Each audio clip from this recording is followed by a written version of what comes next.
দেখেন গরুর পূজা কিভাবে শুরু হয় পৃথিবীতে প্রথম।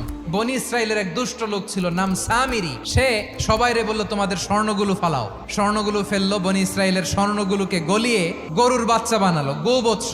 জিব্রাইল আলাইহিস সালাম যে জমিনে এসেছিলেন, ওই ফেরেশতার পায়ের নিচের একটু মাটি সে বুদ্ধি করে প্যাকেটে রেখে দিছিল।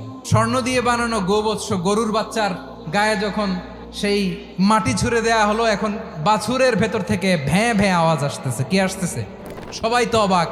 সামিরি বলে, আরে তোমরা যে 70 জন দিয়ে মুসা আলাইহিস সালাম রে পাঠাইছো ওইদিকে, এত ঘুরতেছে, আল্লাহরে খুঁজে পায় না, আল্লাহ তো এটার ভিতরে ঢুকছে। নাউজুবিল্লাহ, এটার ভিতরে সেজদা দাও।